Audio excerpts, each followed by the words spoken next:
मैं हर्षित गुप्ता और आप देख रहे हैं आपका अपना यूट्यूब चैनल हर्षित फिजिक्स। इलेक्ट्रोस्टैटिक्स की सीरीज में हमने इलेक्ट्रिक फील्ड की बात करी थी, है ना। और हमने किसी एक पॉइंट चार्ज के कारण इलेक्ट्रिक फील्ड निकाला भी था, ठीक है। कूलॉम लॉ का यूज करके हमने किसी पॉइंट चार्ज के कारण इलेक्ट्रिक फील्ड निकाला था इक्वल टू 1/4πε0q/r²। ये आया था हमारा, ठीक है। अगर ये मान लेते पॉइंट चार्ज क्यू है, इससे आर डिस्टेंस पर अगर हमने कहा कि पॉइंट पी है, तो इस पी पॉइंट पर इलेक्ट्रिक फील्ड इतना होता है, ठीक है। अब हम आगे इस और कई सारी सिचुएशंस में इलेक्ट्रिक फील्ड निकालेंगे। कई सारी हमारे पास सिचुएशंस आएंगी, वहां पर हमें इलेक्ट्रिक फील्ड निकालना होगा, ठीक है। जैसे यहाँ पर एक हमारे पास एक अगला जो केस है वो ये कि अगर हमारे पास कोई चार्ज्ड सर्कुलर रिंग है, ठीक है, और उसके एक्सेस के किसी पॉइंट पर हमें इलेक्ट्रिक फील्ड निकालना है, ठीक है। आज का हमारा यही टॉपिक है electric field intensity due to charged circular ring at its centre. ये आज का हमारा टॉपिक, ठीक है। तो देखते हैं। तो मान लेते हैं कि ये कोई सर्कुलर रिंग ले लें पहले, ठीक है। तो मान लेते हैं कि ये एक सर्कुलर रिंग है, ठीक है, और ये इसका सेंटर है ना। एक्चुअली सर्कुलर है, देख रहे हैं circular, actually circular 3D diagram है ना, इसको थोड़ा सोचे हम। ये एक सर्कुलर रिंग है और ये इसका मान लेते हैं एक्सेस है, और इसके एक्सेस पे हमने कोई पॉइंट ले लिया P, एक जनरल पॉइंट ले लिया P, कहीं पर भी, इधर इधर इधर कहीं ले लो। ये पॉइंट P है, इस P पॉइंट पर हमें इलेक्ट्रिक फील्ड निकालना है। और ये जो सर्कुलर रिंग है ये चार्ज्ड है, यूनिफॉर्मली चार्ज है ना, इसके हर पॉइंट पर चार्ज है, ये चार्ज। अब इस चार्ज रिंग के कारण इस P पॉइंट पर हमें इलेक्ट्रिक फील्ड निकालना है, ठीक है। अब भाई इलेक्ट्रिक फील्ड का जो हमने अभी फॉर्मूला पढ़ा है इक्वल टू 1/4πε0q/r²। ये फॉर्मूला केवल पॉइंट चार्ज के लिए लगता है। क्यों? क्योंकि ये फॉर्मूला निकाला गया है कूलॉम फ्लक्स, और कूलॉम फ्लक्स किसके लिए लगता है? केवल पॉइंट चार्ज के लिए, ठीक है। तो अब ये प्रॉब्लम है कि ये फॉर्मूला हम यहाँ नहीं लगा सकते, तो अब क्या करें? तो इसके लिए हम क्या करते हैं, इसका एक छोटा सा एलिमेंट ले लेते हैं, एक्सट्रीमली स्मॉल एलिमेंट, ठीक है। ये हमने इसका छोटा सा एलिमेंट ले लिया dl, इस पूरी इसकी जो रेडियस है उसको चलो कुछ मान लेते हैं इसकी रेडियस, और ये जो है इसकी पूरी लेंथ का एक छोटा सा एलिमेंट हमने dl लिया, और इस लेंथ का जो छोटा सा चार्ज है वो dq है, ठीक है। dq इतना छोटा चार्ज है, इतना छोटा चार्ज है कि इसको एक पॉइंट ही चार्ज मान लो, ठीक है। और अगर हम dq को पॉइंट चार्ज मान सकते हैं, तो इस dq के कारण इस p पॉइंट पर जो इलेक्ट्रिक फील्ड होगा वो हम निकाल सकते हैं इस फॉर्मूले से, ठीक है। तो हमने बताया था किसी भी पॉइंट पर अगर हमें इलेक्ट्रिक फील्ड निकालना होता है तो उस पॉइंट पर एक टेस्ट चार्ज रख देते हैं, और फिर देखते हैं टेस्ट चार्ज पर किस डायरेक्शन में फोर्स लग रहा है, वही डायरेक्शन इलेक्ट्रिक फील्ड की होती है। तो अगर इस P पॉइंट पर एक टेस्ट चार्ज रखे प्लस Q नॉट, तो जरा देखो ये dq इस पर फोर्स लगाएगा, किधर? S, ये फोर्स लगाएगा, ठीक है। इस छोटे से चार्ज dq के कारण जो छोटा सा इलेक्ट्रिक फील्ड है उसको हमने क्या माना? dE माना, और इसकी डायरेक्शन यही तो होगी, ये पॉजिटिव है, ये पॉजिटिव इसको रिपल करेगा, ये फोर्स इधर लगेगा, इलेक्ट्रिक फील्ड भी इधर ही होगा, ठीक है। ऐसे ये dq के कारण इलेक्ट्रिक फील्ड होगा। अब भाई dq में हर जगह लेना पड़ेगा, यहाँ यहाँ यहाँ यहाँ हर जगह dq लेना पड़ेगा, और फिर बाद में सभी dq के कारण जो d आया है उसका हम वेक्टर सम कर देंगे। भाई इलेक्ट्रिक फील्ड एक वेक्टर क्वांटिटी है, ठीक है। अगर इसके जस्ट अपोजिट dq के जस्ट नीचे इधर हम एक dq लें, तो इसके कारण जो इलेक्ट्रिक फील्ड होगा वो ऐसे होगा, ये देखो एक डी इधर भी तो होगा, ऐसे डी बहुत सारे होंगे, समझना जरा बात ये है कि ये एक सर्कुलर रिंग है ऐसी, ये ऐसी रिंग, और यहाँ पर एक पॉइंट लिया, तो जो डी होगा वो ऐसे होगा, ऐसे ऐसे ऐसे ऐसे ऐसे कोनिकल शेप में बहुत सारे डी बनेंगे। थोड़ा इसको समझते हैं, ठीक है। इसको थोड़ा समझते हैं। जैसे मान लेते हैं कि एक सर्कुलर रिंग का एग्जाम्पल है, जैसे ये मान लो ये एक सर्कुलर रिंग है, ठीक है, मान लो समझने के लिए। और ये मान लेते हैं इसका एक्सेस है बीच में कोई, ठीक है, ये मान लेते हैं कोई एक्सेस है। अब इसके एक्सेस पर इसी पॉइंट को मान लो यही एक पॉइंट है, ठीक है। अब इस पॉइंट पर अगर हमें इलेक्ट्रिक फील्ड निकालना है तो जरा देखो क्या करें हम, ठीक है। तो एक और ले लेते हैं पेन, जैसे मान लेते हैं कि समझने के लिए थोड़ा सा 3D डायग्राम समझते हैं, ठीक है। ये हमारी एक रिंग है और इस रिंग में ये हमारा इसका एक्सेस है, ठीक है। और इस एक्सेस पर मान लेते हैं कि ये पॉइंट है हमारा, ये वाला पॉइंट, इस पॉइंट पर इलेक्ट्रिक फील्ड निकालना है। तो हमने क्या किया है, इस एक्सेस पर छोटा सा पॉइंट लिया डी क्यू, ठीक है। और इस डी क्यू के कारण जो इलेक्ट्रिक फील्ड की डायरेक्शन है वो ये वाला पॉइंट, ये रिप्रेजेंट कर रहा है। ऐसे यहाँ भी तो होगा, ऐसे यहाँ भी तो होगा, ऐसे यहाँ भी तो होगा। तो ऐसे जो ये जो डी ई बनेंगे, ये डी, ये कोनिकल शेप में बनेंगे। डी बहुत सारे होंगे, एक ये डी बना, देखो ये डी ऐसे, ये देखो ऐसे जाएगा।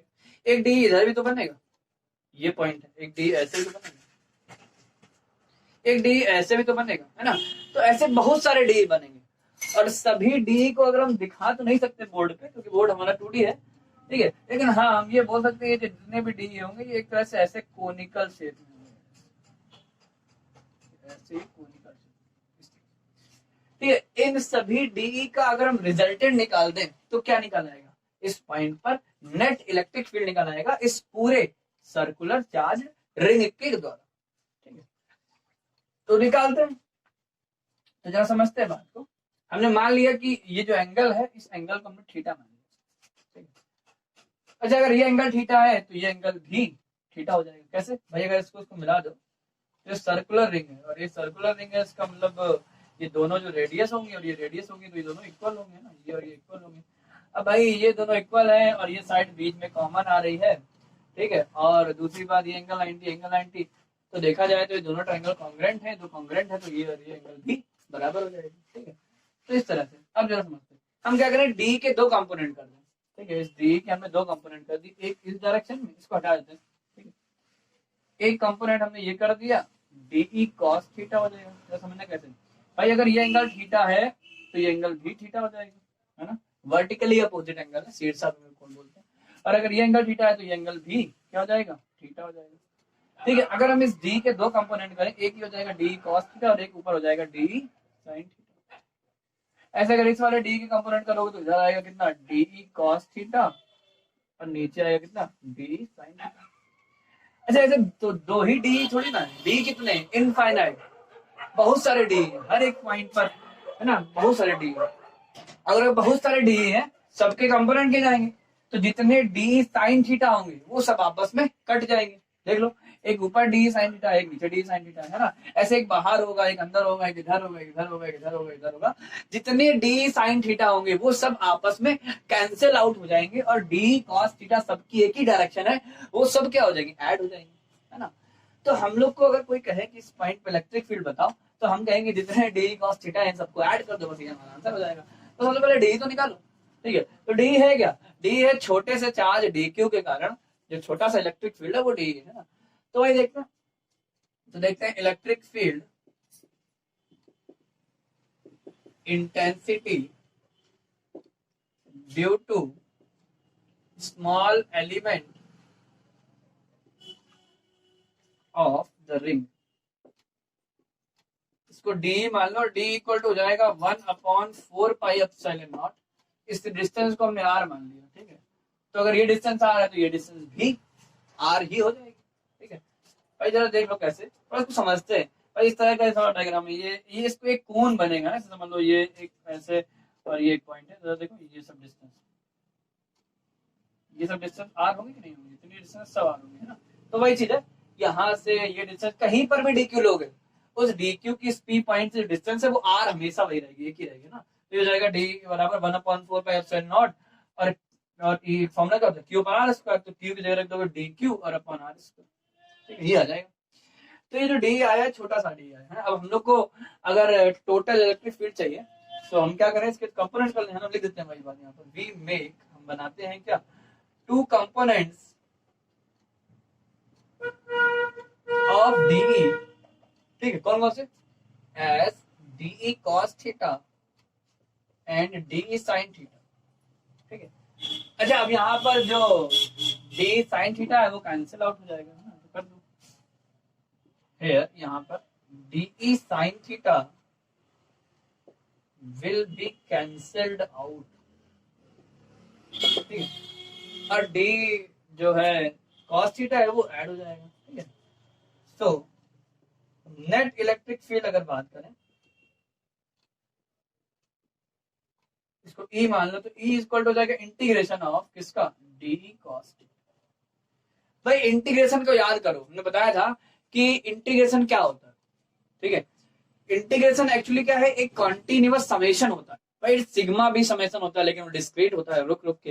जो इंटीग्रेशन होता है वो कॉन्टिन्यूअस। यहाँ पर भी वही चीज है भाई, डी क्यू तो हर जगह लेना है ना, तो डी ही जो आएंगे वो लगातार आते रहेंगे। डी क्यू हर जगह लेना है, ऐसा तो नहीं यहाँ ले लो डी क्यू यहाँ ले लो, ऐसा नहीं है। तो यहाँ पर जब भी हमें कंटिन्यू ऐड करना पड़ता है तो हम वहां किसको याद करते हैं, इंटीग्रेशन को। यहाँ पर भी इंटीग्रेशन कर दिया जाएगा, तो ई इक्वल हो जाएगा डी कॉस थीटा, ठीक है। अगर हम इसकी वैल्यू को यहाँ रख दें तो देखो क्या आएगा, E equal integration 1/4 pi epsilon naught और D Q upon R square, ये हमने वैल्यू रखी दी थी, ठीक है। इसको फर्स्ट इक्वेशन मान लो, ये कहां से रखी, फ्रॉम इक्वेशन फर्स्ट, ये लिख देते हैं फ्रॉम इक्वेशन फर्स्ट। तो जरा देखो इनटू में cos थीटा और लिखा है, ठीक है। अगर हम लोग 1/4 पाई एप्सिलॉन नॉट कांस्टेंट है, ये इंटीग्रल के बाहर आ जाएगा, ठीक है। और r की बात करो, r कांस्टेंट है कि वेरिएबल है। भाई वैसे देखा जाए तो r वेरिएबल है, क्यों, क्योंकि हमने बोला ना कि पॉइंट p लेना हमें कहीं पर भी ले लो इसके एक्सिस पर। तो अगर हम कहीं पर भी ले लें तो उसके अकॉर्डिंग तो ये होगा कि r बदल जाएगा, भाई यहाँ लोगे यहाँ लोगे यहाँ लोगे तो r बदलेगा। लेकिन यहाँ पर जरा देखो इंटीग्रेशन डी क्यू है, मतलब जो इंटीग्रेशन हो रहा है वो क्यू के रिस्पेक्ट में हो रहा है, और डी क्यू यहाँ यहाँ यहाँ हर जगह होगा। एक तरह से समझो कि अगर डी क्यू यहाँ लोगे, डी क्यू यहाँ लोगे, डी क्यू यहाँ लोगे, डी क्यू यहाँ लोगे, डी क्यू यहाँ लोगे, तो इससे आर पर कोई फर्क पड़ने वाला नहीं है। डी क्यू कहीं पर भी ले लो, आर नहीं बदलेगा, इसलिए यहाँ पर आर भी इंटीग्रेशन के बाहर आ जाएगा, ठीक है। कॉस थीटा की जरा वैल्यू रख दो, ठीक है, जो देखते क्या आएगा। तो इक्वल सबको बाहर कर लो, 1/4 पाई एप्सिलॉन नॉट और 1/r square integration of D Q, ठीक है। और cos थीटा, cos थीटा की वैल्यू देखो, ये जो ट्रायंगल दिख रहा है देख लो, cos थीटा का फॉर्मूला होता है बेस अपॉन हाइपोटेन्यूज, है ना। इस बेस को x मान लेते हैं, ठीक है। भाई हमने माना इसके जो सेंटर है, इस सेंटर O से x डिस्टेंस पर इसके एक्सिस पर कोई पॉइंट P है, इस P पॉइंट पर हमें इलेक्ट्रिक फील्ड निकालना है, तो ये x हो गया, ठीक है। तो यहाँ से क्या रख सकते हैं, डी cos थीटा की वैल्यू रख सकते हैं बेस मतलब x अपॉन हाइपोटेन्यूज। अब यहाँ पर r और q के रिस्पेक्ट में, मतलब डी क्यू, अगर इस इंटीग्रेशन के लिए देखें तो इस इंटीग्रेशन के लिए x और r कांस्टेंट है, ठीक है, ये बाहर आ जाएगा। तो जब देखो क्या आएगा, e equal to 1/4 pi epsilon naught, और ये हो जाएगा x को बाहर कर लो और डी क्यू का इंटीग्रेशन क्या हो जाएगा, q हो जाएगा। इस पूरे जो रिंग का जो चार्ज है वो कितना है, q है, तो ये हो जाएगा q इंटू एक्स और upon R square into R Q हो जाएगा, ठीक है। ये आ गया हमारा, ये हमारा आ गया इलेक्ट्रिक फील्ड। अब आर को थोड़ा सा और चेंज कर सकते हैं यहाँ पे। अगर हम एक काम करें, ये जो ट्रायंगल दिख रहा है, ये जो ट्रायंगल दिख रहा है, इस ट्रायंगल में हम फॉर्मूला लगाएं तो ये एक राइट एंगल ट्रायंगल है ना, तो इसके हम लिख सकते हैं R square equal to A square plus X square, लिख सकते हैं। ए क्या है, इस रिंग की रेडियस है, एक्स क्या है, एक्स इसके सेंटर से उस पॉइंट की डिस्टेंस है उसकी एक्सिस पर, ठीक है। तो यहाँ से अगर हम आर की वैल्यू कहें तो आएगा ए स्क्वायर प्लस एक्स स्क्वायर की होल पावर कितना, हाफ, ठीक है।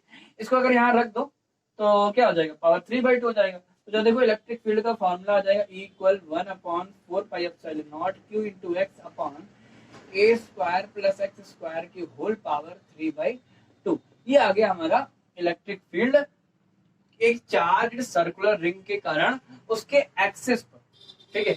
यहाँ पर Q क्या है, Q है इस रिंग का टोटल चार्ज, X क्या है उस रिंग के सेंटर पर उसके एक्सिस पर उस पॉइंट की डिस्टेंस जहां पर हमें इलेक्ट्रिक फील्ड निकालना है, ठीक है। A क्या है, A है इस रिंग की जो रेडियस है, ठीक है, और X हो गया, बाकी 1/4 पाई एप्सिलॉन नॉट क्या है, कांस्टेंट है, ठीक है। ये आ गया हमारा electric field intensity due to a charge circular ring at its X, ठीक है। अब इसके बारे में थोड़ा सा हम और इसकी एनालिसिस करेंगे इस फॉर्मूले की, ठीक है, उसके बारे में उसकी बात करेंगे अगले लेक्चर में, ठीक है। तो वो थोड़ा सा कॉम्पिटिटिव एग्जाम्स के लिए जरूरी होगा, ठीक है। ये तो अपना 12th के भी काम का है और कॉम्पिटिटिव के काम का, लेकिन इसके आगे की बात जो हम करेंगे, इसकी थोड़ा सा एनालिसिस फॉर्मूले की और भी कुछ पॉइंट्स की बात करेंगे, वो हमारा कॉम्पिटिटिव एग्जाम्स के लिए जरूरी होगा, ठीक है। Thank you for watching the video.